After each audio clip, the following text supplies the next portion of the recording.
திரைக்குறள் நேயர்களுக்கு வணக்கம்.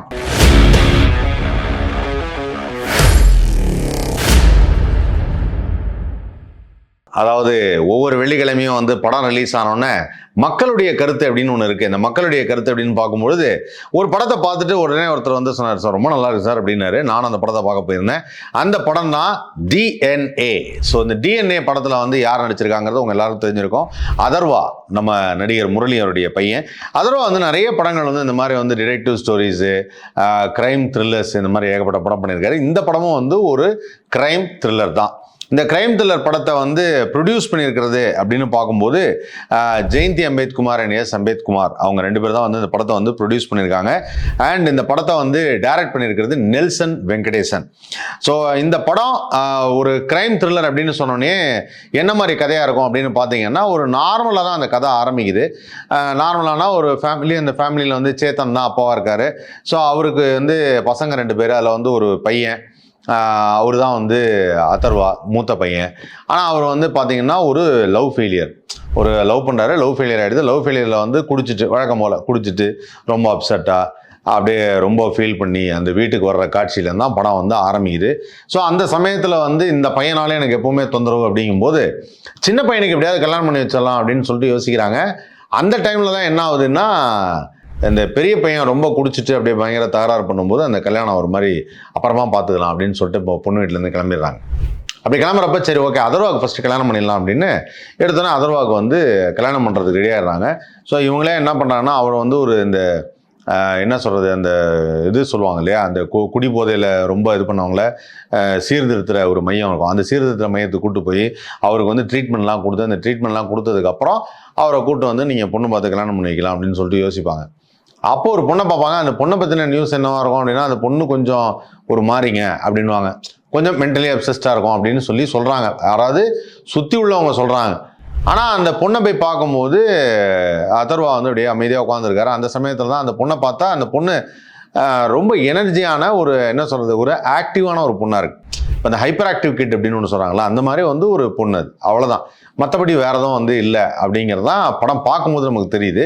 அந்த கேரக்டர் பண்ணது தான் கதாநாயகி. அவங்க பேர் நிமிஷா ஷாஜியான். இவங்க மலையாளத்தில் ஏராளமான திரைப்படங்கள் பண்ணியிருக்கிறாங்க. நல்ல நடிகை, அற்புதமான நடிகை. தமிழில் இப்படி நிறைய தமிழ்லையும் படங்கள் அவ்வப்போது ஒரு ரெண்டு சின்ன சின்ன கேரக்டர்ஸ் பண்ணியிருக்காங்க. பட் இந்த படத்தில் அந்த ரோல் ரொம்ப அழகாக இருக்குது. ஸோ அதர்வா இந்த கல்யாணம் பண்ணிக்கிறாரு. கல்யாணம் பண்ணும்போதே பார்க்கும்போது இந்த ரிசப்ஷனில் அவங்க ரெண்டு பேரும் நிற்கிறதும், அப்போ இந்த பொண்ணு ரொம்ப ஆசையோடு அவர்கிட்ட பேசுகிறதும், அப்படி இடிக்கிறதும். அதுக்கப்புறம் இவர் பார்த்துட்டு இவருக்கு ஃபஸ்ட்டு குடும்பத்தில் எல்லாரும் அந்த ஃப்ரெண்ட்ஸ் எல்லாம் சேர்ந்து சொல்கிறாங்க, இல்லை இப்படி ஒரு பொண்ணை கட்டிக்க நாங்கள் ஒத்துக்க மாட்டோம் அப்படின்னு. பட் அதர்வா சொல்ல, இல்லை எனக்கு என்னவோ நேச்சர் படி இதுதான் எனக்கு இந்த வாழ்க்கை தான் எனக்கு அமைஞ்சிருக்குன்னு நினைக்கிறேன், அந்த பொண்ணு நான் கல்யாணம் பண்ணிக்கிறேன். அந்த பொண்ணு ரொம்ப லவ்வபுளாக இருக்குது. அந்த லவ்வபுளாக இருக்க காட்சிகளும் அந்த லவ்வபுளாக இருக்க பாடல்களும் ரொம்ப அருமையாக இருக்குது. ஸோ அவ்வளோ அற்புதமாக பண்ணியிருக்கிறாங்க. அதை பார்க்கும்போதே ஒரு ஹஸ்பண்ட் அண்ட் ஒய்ஃபுக்குள்ள ஒரு இன்டிமேசி அப்படிங்கிறது ரொம்ப அழகாக இருக்குது அந்த பாட்டில்.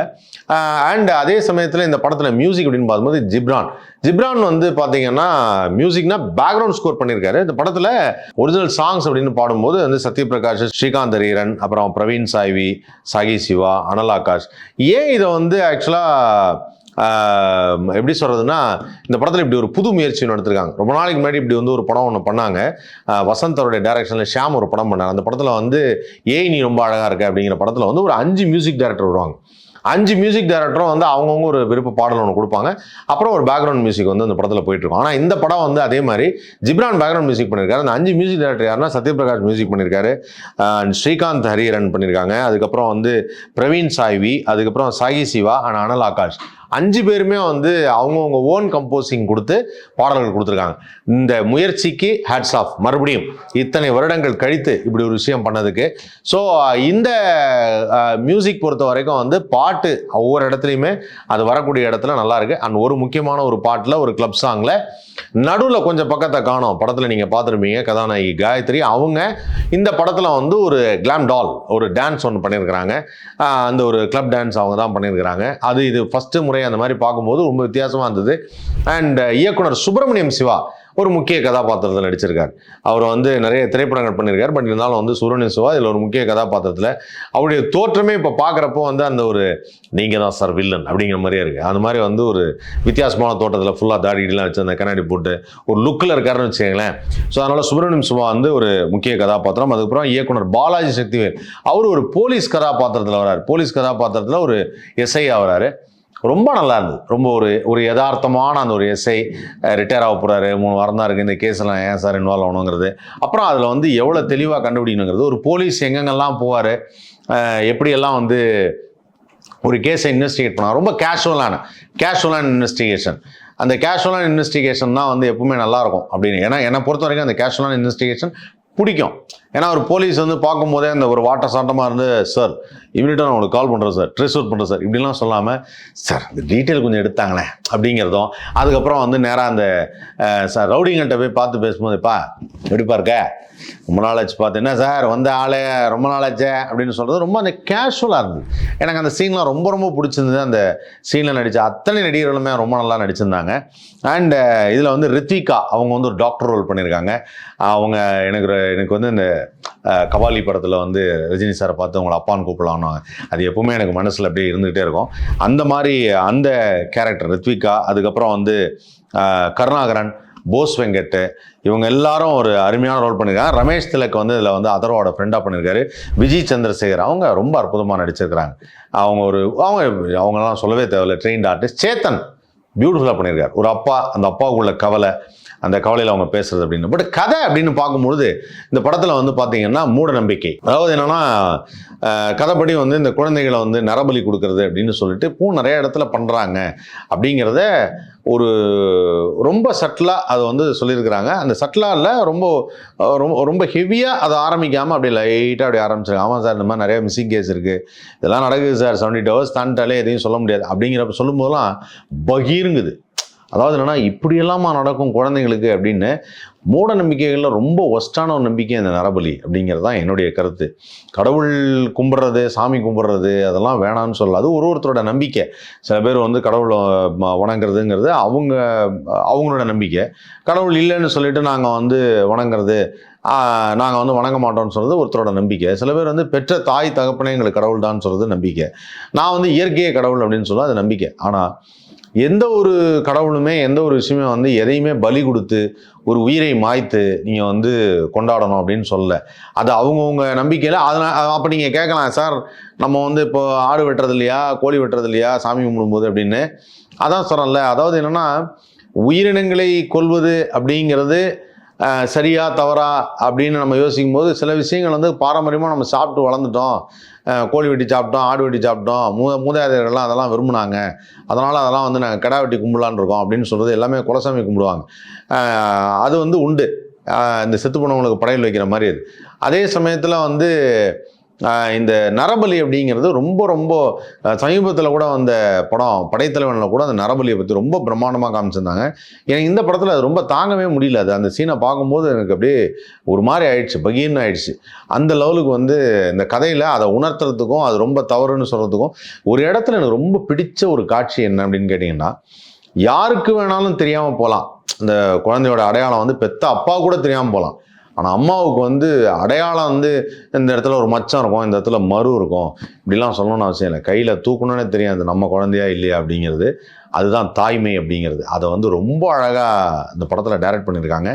அண்ட் நெல்சன் வெங்கடேசனுக்கு வாழ்த்துக்கள். அதே சமயத்தில் இந்த படத்தில் அந்த நடித்த நிமிஷா அவங்க பியூட்டிஃபுல்லாக அதை பர்ஃபார்ம் பண்ணியிருக்காங்க. அண்ட் ஒரு சீனில் வந்து அந்த சீனை சொல்லும் போது ஒரு பர்டிகுலர் இடத்துல அதோட வந்து ஒரு குழந்தைய கையில் வச்சுருக்காரு. இப்போ போலீஸ் கேட்குறாரு, இது உங்கள் குழந்தையா அப்படின்னு கேட்கும்போது, சார் தெரியலையே சார் அப்படிங்கிறார். நியாயம் தானே, தகப்பனாக இருந்தாலும் அந்த குழந்தை தான் குழந்தையாங்கிறத தகப்பனால் கண்டுபிடிக்க முடியாது, ஆனால் ஒரு தாயால் கண்டுபிடிக்க முடியும் அப்படிங்கிறத இந்த படத்துலேயே அந்த சீனில் வச்சுருந்தாங்க. Very very nice screen play, அற்புதமாக பண்ணியிருந்தாங்க. அண்ட் இந்த படத்தில் வந்து குடிச்சிட்டு நடிக்கிற காட்சியில் வந்து ரொம்ப ரொம்ப ஒரு அதர்வா வந்து நிறைய படங்கள் பண்ணியிருக்காரு, ஆனால் ரொம்ப யதார்த்தமாக அதை வந்து ரொம்ப கரெக்டாக அந்த கேரக்டரை ஒரு மீட்டருக்குள்ளே பண்ணோம் அப்படின்னுவாங்க, அந்த மீட்டருக்குள்ளே அவ்வளோ அழகாக பண்ணியிருக்காரு. ரொம்ப ஓரமாகவும் போகல, ரொம்ப இதுவாகவும் போகல. நமக்கே வந்து அப்படி நம்ம மனசை உலுக்கிடுச்சு. அதாவது ஒரு ரொம்ப குடிச்சிட்டு கவலைப்படுறாரு. அதான் திரைப்படத்தில் ரொம்ப முக்கியம், திரையில் பார்க்குற ஒரு விஷயம் வந்து நம்ம மனசுக்குள்ளே பூந்து நமக்குள்ள ஒரு ரசாயன மாற்றத்தை ஏற்படுத்தணும். அதுதான் வந்து திரைப்படம். அதை டிஎன்ஏ படம் ரொம்ப தரமாகவே செஞ்சுருக்கிறாங்க. அண்ட் இன்டர்வல் பிளாக்கு மேலே வந்து பார்த்தீங்கன்னா இந்த படத்தில் இன்வெஸ்டிகேஷன் அப்படிங்கிற இடத்துல இங்கே படத்தில் காமிக்கப்படுற ட்விஸ்ட், அதாவது பொதுவாக என்ன பண்ணுவோம்னா ஒரு படத்துக்கு வந்து ஒரு மிகப்பெரிய வில்லன் இருப்பாங்க, அந்த மிகப்பெரிய வில்லன் வந்து ஒரு காரணத்துக்காக செய்கிறார், அந்த மாதிரிலாம் இல்லாமல் எல்லாமே வந்து ஒரு காலச்சூழல்னால ஏற்பட்ட ஒரு விஷயம். அவரு அதாவது வில்லனாக நடித்தவரும் பெரிய வில்லன்லாம் கிடையாது. பரம்பரையாக நான் யார் தெரியுமா அப்படிலாம் எதுவும் கிடையாது. ஒரு பர்டிகுலர் இடத்துல ஒரு ஒரு விஷயம் நடக்குது, அதனால் மாறிடுறாப்புல. சரி காசு வருது, காசு வந்தால் இதை பண்ணலாம் அப்படின்னு நினைக்கிற ஒரு வில்லன். அந்த ஜஸ்டிஃபிகேஷனும் அந்த கேரக்டரைசேஷனும் ரொம்ப நல்லா இருந்தது. அண்ட் கிளைமேக்ஸ் காட்சி வரைக்கும் அவங்க கொண்டு போன விதம், அந்த இடத்துல அந்த எப்படி அந்த இந்த மிஸ்ட்ரி வந்து எப்போ ரிவீல் ஆகும்போது எப்படி கண்டுபிடிக்கிறாங்க அப்படிங்கிற விதம் ரொம்ப ரொம்ப பிடிச்சிருந்தது. அருமையான ஒரு திரைக்கதையாக இருந்தது, அருமையான வசனங்கள் இருந்தது, நல்ல காட்சி அமைப்பு, நல்ல கேமரா வந்து இந்த படத்துக்கு வந்து ரொம்ப நல்லா பண்ணியிருக்காரு. அவரை பற்றி சொல்லணும். ஸோ சினிமாட்டோகிராஃபர் வந்து பார்த்திபன் அப்படிங்கிறவருக்கு வாழ்த்துக்கள். பார்த்திபன், ரொம்ப நல்லா பண்ணியிருக்கீங்க, அற்புதமாக இருக்குது.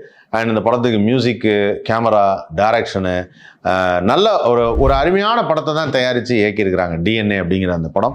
ஆனால் இந்த படம் பார்க்குறப்ப நமக்குள்ளே ஒரு உணர்வு வருது. அந்த ஒரு உணர்வு அப்படிங்கும்போது என்னென்னா, இந்த டிஎன்ஏ வச்சு இப்போல்லாம் நம்ம வந்து அலசி ஆராய்ஞ்சு கண்டுபிடிச்சிக்கணுமோ அப்படிங்கிற மாதிரி இருக்குது. ஆனால் டிஎன்ஏ வச்சு கண்டுபிடிக்கிறதுங்கிறது என்ன சொல்லுவாங்கன்னா, பொதுவாக அதையும் இந்த படத்துலேயே சொல்லியிருக்காங்க. அந்த பொண்ணு சொல்லுது, நான் சொல்லும்போது உங்களுக்கு நம்பிக்கை இல்லை, அது நம்ம குழந்தை இல்லைன்னு, இதுக்கு டெஸ்ட் பண்ணி தான் கண்டுபிடிப்பியா அப்படிங்கிறப்போ, அது அந்த நம்பிக்கை, இது நான் ஆல்ரெடி சொல்லியிருக்கேன், நம்பிக்கை தான் வாழ்க்கை. நான் நம்புகிறோம், நம்ம குழந்தைன்னு நம்புகிறோம், நம்ம வீட்டில் நல்லவங்க நம்புகிறோம், எல்லாரும் நம்புகிறோன்னா அந்த நம்பிக்கை தான் வாழ்க்கை. அந்த நம்பிக்கை தான் வந்து நம்ம லைஃப்பை வந்து ட்ராவல் பண்ண வைக்குது. எதை எடுத்தாலுமே நம்ம வந்து ரிசர்ச் பண்ணி ப்ரூஃப் இருக்கா, பில் இருக்கான்னு கேட்டோம்னு வச்சுங்களேன், லைஃப் ஒரு மாதிரி போரிங் ஆகிடும். அதை இந்த படத்தில் பண்ண விஷயம் வந்து ரொம்ப அழகாக அதை எடுத்து சொல்லியிருந்தாங்க. ஒரே ஒரு டயலாக்ல சொல்லிட்டாங்க. அண்ட் இன்னும் சிறப்பாக இருந்தது என்னென்னா, நிமிஷாவுடைய ஆக்டிங். ஒரு பர்டிகுலர் சீனில் வந்து அந்த குழந்தைக்காக தவிக்கிற ஒரு சீன் இருக்கு. ஒவ்வொரு டோர்லேருந்தும் அப்படி வெளியில் வந்து அந்த அந்த டயலாக் அப்படி சொல்லிட்டு போகிறது. எனக்கு வந்து அதை பார்க்குறப்போ பாலச்சந்தர் அவர்கள் எடுத்த திரைப்படத்தை பார்க்குற மாதிரி இருந்தது. ஒரு ஹீரோயின் வந்து இவ்வளோ அழகாக பர்ஃபார்ம் பண்ணி நான் சமீப காலத்தில் பார்க்கல. ரொம்ப யதார்த்தமாக அது உள்ளுக்குள்ளேயே, அதாவது என்னென்னா, அந்த கேரக்டர் படி அவங்க ஒரு அம்மா, குழந்தைக்கு அம்மா அப்படின்னா அந்த குழந்தை இல்லாமல் இருக்க ஒரு தவிப்பு இருக்கு இல்லையா, அந்த தவிப்பு ரொம்ப நல்லா காமிச்சிருந்தாங்க. அது பிரமாதமாக நடிச்சிருந்தாங்க நிமிஷா அப்படின்னு தான் சொல்லணும். கண்டிப்பாக தேட்டரில் நீங்கள் பார்த்தீங்கன்னா அதை உணர்வீங்க. அந்த அளவுக்கு அந்த பர்ஃபார்மன்ஸ் வாஸ் எக்ஸ்ட்ரானரி.